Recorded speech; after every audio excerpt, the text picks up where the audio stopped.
సినీ ప్రియులకు కామెడీ ప్రియులకు స్వాగతం సుస్వాగతం. ఈరోజు మన టాపిక్ పార్లమెంట్ జోకులు.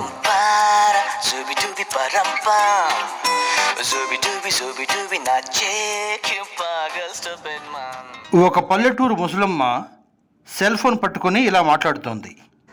జీన్స్ సినిమాలో ఈ ముసలమ్మలు ట్విన్స్. హలో హలో అబ్బా చెప్పే వినబడుతుంది. వెనక గొల్లేటే ఎంకేటి టీవీలో పార్లమెంట్లో గోల ఏటా గోలే?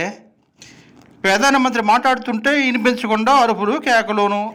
వాళ్ళకేటి పిచ్చుకొక్క గారిని కలిసినదేటే? అలాగేవో ఉన్నది. శివయ్య ఫోటో చూపించినారు, హిందువులు హింసావాదులు అంటున్నారు. సోలం గురించి ఏదో అన్నారులే. ఏటి శివుణ్ణి అన్నాడా? ఉండు నానొచ్చి చెబుతాను. నువ్వేటి చెప్తావే? ఏటి చెప్తానా? మన ఊరు శివయ్య గుడికి ప్రెసిడెంట్ ఆ కాంగ్రెస్ వాడే కదూ, ఆడి పిల్ల కొట్టుకొంతాను. ముందాన్ని తప్పుకోమంతాను. ముగ్గురు పిల్లలు జట్టు కట్టుకొని నడుస్తూ ఇలా మాట్లాడుకుంటున్నారు. ఒరే, మన రాష్ట్ర ఒప్పుగాడు రోజు దేవుళ్ళని తిడతాడరా.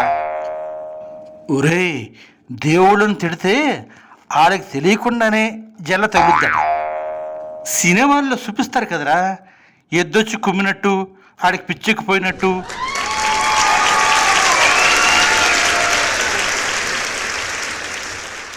స్కూల్లో పిల్లాడు ప్రోగ్రెస్ కార్డు పట్టుకొని ఇలా అంటున్నాడు.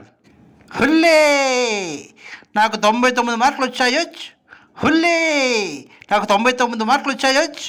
అరే బాలబుద్ధు, ఆ 99 మార్కులు 100కి కాదురా, 600కి.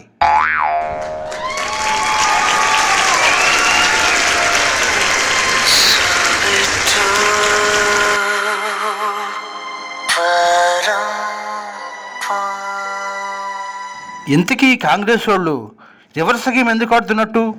ఎందుకేముంది, ప్రతిపక్ష నేత కొత్తోడు కుర్రోడు కదా. సినిమాల ప్రభావం.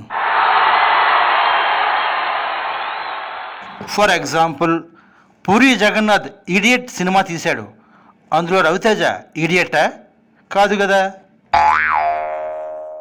హిందీలోనూ తమిళంలోనూ మరో సినిమా వచ్చింది, 3 ఇడియట్స్.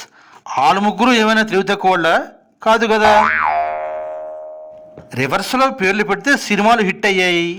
అలాగే నువ్వు హిట్ అవ్వాలంటే రివర్స్లో ఆడని ఎవడో తరకమాసినోడు సలహా ఇచ్చాడు. రివర్స్ అంటే ఇసిరినోడికే తిరిగి తగులుద్దని తెలియదు బాబు, పిచ్చి మోగాలు.